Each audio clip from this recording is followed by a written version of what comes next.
అందరికీ హాయ్, నేను మీ శ్రీనివాసరు. అయితే ఈరోజు మన వీడియోలో నవోదయకి ఆన్లైన్ రిజిస్ట్రేషన్ చేసుకోవడం కోసం ముందుగా మనం ఒక రిజిస్ట్రేషన్ ఫామ్ని ఫిల్ చేయాల్సి ఉంటుంది, అప్లికేషన్ ఫామ్ని.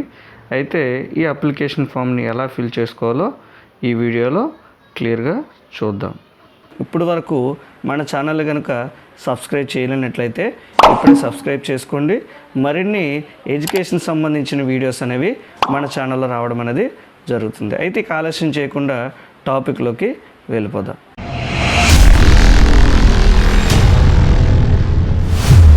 సో అప్లికేషన్ ఫామ్ అనేది ఇలా మనకు కనిపిస్తుంది. అయితే ఫస్ట్గా certified that the information given below are correct in respect of అని ఇచ్చాడు కదా. ఫస్ట్ బ్లాంక్లో మనం స్టూడెంట్ తాలూకు నేమ్ అనేది ఇక్కడ రాయాల్సి ఉంటుంది. సో నెక్స్ట్ వచ్చేసరికి who is studying in class 15 dash అన్నాడు కదా. అక్కడ నేమ్ ఆఫ్ ద స్కూల్, మీరు ఏదైతే స్కూల్లో చదువుతున్నారో ఆ స్కూల్ నేమ్ ఇక్కడ రాయాల్సి ఉంటుంది. నెక్స్ట్ వచ్చేసరికి name of the candidate.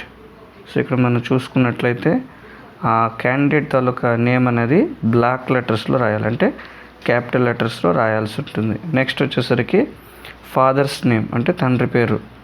So ఇక్కడ ఈ బ్లాంక్లో తండ్రి తాలూకా పేరు అది కూడా బ్లాక్ లెటర్స్లోనే రాయాలి. బ్లాక్ లెటర్స్ అంటే మనకి ఏంటంటే క్యాపిటల్లో అన్నీ కూడా క్యాపిటల్లో ఉండేటట్టుగా చూసుకోవాలి. నెక్స్ట్ దీంట్లో మదర్స్ నేమ్ అన్నాడు కదా. సో దీన్ని కూడా బ్లాక్ లెటర్స్లోనే రాయాలి. మదర్ పేరు అంటే తల్లి పేరు కూడా రాయాల్సి ఉంటుంది. Next name of the Guardian and relationship if any. ఒకవేళ తండ్రి కానీ లేదంటే మదర్ కానీ లేకపోయినట్లయితే, అంటే వాళ్ళు గార్డియన్ సంరక్షణలో ఉన్నట్లయితే ఆ గార్డియన్ పేరు ఇక్కడ రాయాల్సి ఉంటుంది. ఒకవేళ లేదు అంటే పేరెంట్ లేకపోతే వాళ్ళ గార్డియన్ పేరు ఇక్కడ రాయాల్సి ఉంటుంది. Next date of birth. So date of birth రాసేటప్పుడు ఫస్ట్ 2 బ్లాక్స్లోనూ కూడా డేట్ని మెన్షన్ చేయాలి. రెండో దాంట్లో ఏ మంత్లో అయితే పుట్టారో ఆ మంత్ తాలూకా ఇక్కడ నెంబర్ అనేది వేయాలి. ఆ 2 బ్లాక్స్లో కూడా మంత్కి సంబంధించిన నెలకు సంబంధించింది వేయాలి. నెక్స్ట్ వచ్చేసరికి 4 బ్లాక్స్ ఉన్నాయి. ఆ 4 బ్లాక్స్లో ఇయర్ అంటే సంవత్సరం, ఏ సంవత్సరంలో పుట్టాడో ఆ సంవత్సరాన్ని ఇక్కడ 4 బిట్లో కూడా వేయాల్సి ఉంటుంది. సో దాన్ని ఇన్ వర్డ్స్ అన్నాడు కాబట్టి ఇన్ వర్డ్స్లో డేటు, అలాగే ఏ మంత్ అయితే మంత్ డైరెక్ట్గా ఫలానా జూన్ మంత్ అయితే జూను, జూలై మంత్ అయితే జూలై మంత్ అని మెన్షన్ చేయాలి. ఇయర్ కూడా వచ్చేసరికి ఏ ఇయర్ 2011 అని ఇలా మనకి వర్డ్స్లో రాయాల్సి ఉంటుంది. నెక్స్ట్ జెండర్ ఉంది. సో జెండర్ ఏదైతే ఉందో దానికి టిక్ మార్క్ పెట్టాలి. సో బాయ్ అయితే బాయ్ అని, గర్ల్ అయితే గర్ల్ అని. ఇన్ కేసు థర్డ్ జెండర్ అయినట్లయితే థర్డ్ జెండర్ అని ఇక్కడ మనకి టిక్ మార్క్ అనేది ఇవ్వాలి. నెక్స్ట్ వచ్చేసరికి కాస్ట్ అనేది ఏంటి, జనరలా, ఓబీసీయా, ఎస్సీయా, ఎస్టీయా. సో ఏదైతే స్టూడెంట్ తలకి క్యాస్ట్ అనేది ఇక్కడ టిక్ మార్క్ పెడితే పెట్టాలి. నెక్స్ట్ వచ్చేసరికి nature of disability if any. In case ఒకవేళ డిసేబిలిటీ ఉన్నట్లయితే, ఫిజికల్ హ్యాండిక్యాప్డ్ అయినట్లయితే ఇక్కడ ఉన్నటువంటి బ్లాక్స్లో టిక్ మార్క్ పెట్టాల్సి ఉంటుంది. ఫిజికల్గా డిసేబిలిటీ అయితే ఫిజికల్, అలాగే విజువల్ అంటే ఐస్కి సంబంధించిన డిజేబిలిటీ ఉన్నట్లయితే విజువల్లీ డిజేబిలిటీ అని అక్కడ మనం అక్కడ టిక్ మార్క్ పెట్టాల్సి ఉంటుంది. నెక్స్ట్ హియరింగ్ అంటే చెవికి సంబంధించిన సమస్యలు ఏమైనా ఉన్నట్లయితే, డిజేబిలిటీ ఉన్నట్లయితే హియరింగ్ దగ్గర పెడతాము. అయితే ఇవి ఏదైతే ఒకటి మాత్రం పెడతాం. సో ఇది పెట్టే ముందు ఏంటంటే దీనికి డిజేబిలిటీ సర్టిఫికేట్ ఉన్నట్లయితేనే మాత్రమే దీనికి టిక్ మార్క్ అనేది పెట్టండి. అలాగే టిక్ మార్క్ పెట్టిన తర్వాత ఇక్కడ డిజేబిలిటీ అనేది ఎంత పర్సెంటేజ్తో కూడా ఇక్కడ రాయాల్సి ఉంటుంది. 50% అది 60%. సో డిజేబిలిటీ అనేది పర్సెంటేజ్ అనేది రాయాలి. నెక్స్ట్ వచ్చేసరికి Aadhaar number of the candidate. ఇక్కడ ఈ బ్లాక్స్లో ఈ ఆధార్ నెంబర్ని ఫిల్ చేయాల్సి ఉంటుంది. నెక్స్ట్ వచ్చేసరికి pen number of the candidate. So ఇక్కడ పెన్ నెంబర్ అనేది ఇక్కడ ఎంటర్ చేయాల్సి ఉంటుంది. నెక్స్ట్ వచ్చేసరికి అడ్రస్. సో స్టూడెంట్ ఏ అడ్రస్లో ఉంటున్నాడో అడ్రస్, ఆధార్ కార్డులో ఉన్నటువంటి అడ్రస్ని ఇక్కడ రాయాల్సి ఉంటుంది. అడ్రస్, అలాగే ఈమెయిల్.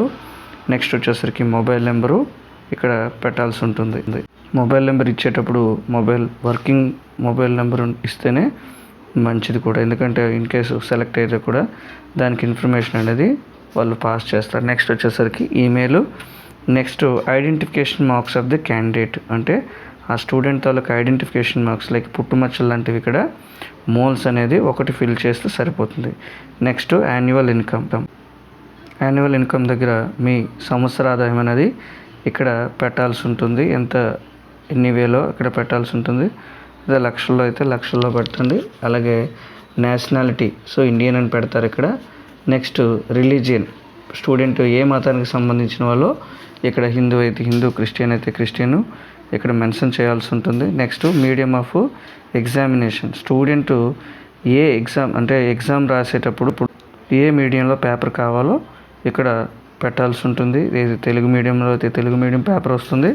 అలాగే ఇంగ్లీష్ మీడియం రాసినట్టు ఇక్కడ పెట్టేటప్పుడు ఇంగ్లీష్ అని రాసినట్లయితే ఇంగ్లీష్ మీడియంలో ఉన్నటువంటి పేపర్ అనేది పిల్లలకి అప్పుడు ఎగ్జామ్ టైంలో ఆ పేపర్ మాత్రమే, ఏ మీడియంలో పెట్టినట్లయితే ఆ మీడియంలో పేపర్ అనేది వస్తుంది. నెక్స్ట్ వచ్చేసరికి పర్టికులర్స్ అని ఇక్కడ ఫిల్ చేయాల్సి ఉంటుంది. అయితే పర్టికులర్స్ అనేవి 3rd సంబంధించినవి, అలాగే 4th క్లాస్ సంబంధించినవి, 5th క్లాస్ సంబంధించిన పర్టికులర్స్ అనేవి ఇక్కడ ఫిల్ చేయాల్సి ఉంటుంది. అయితే ఫస్ట్ బ్లాక్ చూసుకునేసరికి నేమ్ ఆఫ్ ద స్కూల్, అంటే ఇక్కడ 3rd class, 4th class and 5th class ఎక్కడైతే ఏ స్కూల్లో అయితే చదువుతున్నాడో ఆ చదువుతున్న స్కూల్ నేము, అలాగే ఆ స్కూల్ అనేది ఏ ప్లేస్లో ఉందో ఈ ఫస్ట్ బ్లాంక్లో రాయాల్సి అనేది ఉంటుంది. 3rd క్లాస్కి, 4th క్లాస్కి, 5th క్లాస్ ఏ స్కూల్లో చదువుతున్నాడు, అదేవిధంగా ఆ స్కూల్ అనేది ఏ ప్లేస్లో ఉంది. నెక్స్ట్ వచ్చేసరికి స్కూల్ లొకేషన్, రూరలా అర్బనా. స్కూల్ లొకేషన్ అనేది రూరల్లో ఉన్నట్లయితే, అంటే పల్లెటూరులో ఉన్నట్లయితే రూరల్ అని, అలాగే టౌన్ ఏరియాలో అయినట్లయితే దానికి అర్బన్ అనే ఆప్షన్ని మనం ఈ 3 బ్లాంక్స్లో కూడా 3rd class, 4th class, 5th class బ్లాంక్లో పెట్టాల్సి ఉంటుంది. నెక్స్ట్ వచ్చేసరికి month and year of joining. So స్కూల్లో 3rd క్లాస్లో ఏ మంత్లో జాయిన్ అయ్యాడు, అలాగే ఏ ఇయర్లో జాయిన్ అయ్యాడు, అలాగే 4th క్లాస్ ఏ ఇయర్, అలాగే ఏ మంత్, 5th క్లాస్ కూడా ఏ ఇయర్ ఏ మంత్ కూడా జాయినింగ్ అయిన మంత్ అండ్ ఇయర్ కూడా రాయాల్సి ఉంటుంది. నెక్స్ట్ వచ్చేసరికి month and year of passing, ఏ ఇయర్లో పాస్ అయ్యాడు, 3rd క్లాస్ ఎప్పుడు పాస్ అయ్యాడు, 4thలో ఎప్పుడు పాస్ అయ్యారు, 5thలో ఎప్పుడు పాస్ అయ్యారో ఇక్కడ ఫిల్ చేయాల్సి ఉంటుంది. నెక్స్ట్ వచ్చేసరికి నేమ్ ఆఫ్ ద బ్లాక్, అంటే మీరు ఏ బ్లాక్కి సంబంధించిన, లైక్ మెయిన్గా ఒక ఏరియా ఉంటుంది కదా, ఆ ఏరియాని ఇక్కడ రాయాల్సి ఉంది. లైక్ శృంగవరపు కోట అని, లేదా దేవరాపల్లి, చోడవరం, ఇలాంటి మనకి బ్లాక్స్ అనేవి ఉంటాయి. నెక్స్ట్ వచ్చేసరికి name of the district. So ఆ 3rd class, 4th class, 5th class అనేది ఏ డిస్టిక్లో చదివారో ఇక్కడ రాయాల్సి ఉంటుంది. నేమ్ ఆఫ్ ద స్టేట్, ఇక్కడ కూడా స్టేట్ని కూడా 3rd, 4th, 5thలో ఏ స్టేట్లో అయితే చదివాడో ఆ స్టేట్ తాలూకా డీటెయిల్స్ అనేవి ఇక్కడ రాస్తాము. నెక్స్ట్ వచ్చేసరికి సో మొత్తం ఇక్కడ ఉన్నటువంటి ఇన్స్ట్రక్షన్స్ అన్నీ ఒకసారి చదువుకోవాలి. ఇక్కడ signature of the candidate block కనిపిస్తుంది కదా, ఇక్కడ signature of the candidate student చేత సైన్ చేయించాల్సి ఉంటుంది ఈ బాక్స్లో. ఇక్కడ రైట్ సైడ్ వచ్చేసరికి సిగ్నేచర్ ఆఫ్ ద పేరెంట్, ఇక్కడ పేరెంట్ సంతకం పెట్టాల్సి ఉంటుంది. సో ఇక్కడ ఈ విధంగా పేరెంట్ సిగ్నేచర్, అలాగే స్టూడెంట్ తాలూకా సిగ్నేచర్ని ఇక్కడ మనం తీసుకోవాల్సి ఉంటుంది. సో ఇలా 2 సిగ్నేచర్స్ తీసుకున్న తర్వాత హెడ్ మాస్టర్ తాలూకా సిగ్నేచరు, అలాగే సీల్ కూడా ఇక్కడ వేయాల్సి ఉంటుంది. ఈ విధంగా ఫిల్ చేసిన తర్వాత ఈ అప్లికేషన్ని మనం ఆన్లైన్లో సబ్మిట్ చేయాల్సి ఉంటుంది. సో ఈ విధంగా ఎలాంటి మిస్టేక్స్ లేకుండా మనం అప్లికేషన్ ఫిల్ చేసి ఆన్లైన్లో చేసినట్లయితే మనకి ఫర్దర్ ఫ్యూచర్లో ఎలాంటి ప్రాబ్లమ్స్ అనేవి ఉండకుండా ఉంటుంది. ఈ వీడియో కనుక మీకు నచ్చినట్లయితే తప్పకుండా లైక్ చేయండి. అలాగే ఇంకా ఏమైనా డౌట్స్ ఉన్నట్లయితే కామెంట్ సెక్షన్లో కామెంట్ కూడా చేయండి. Thank you for watching.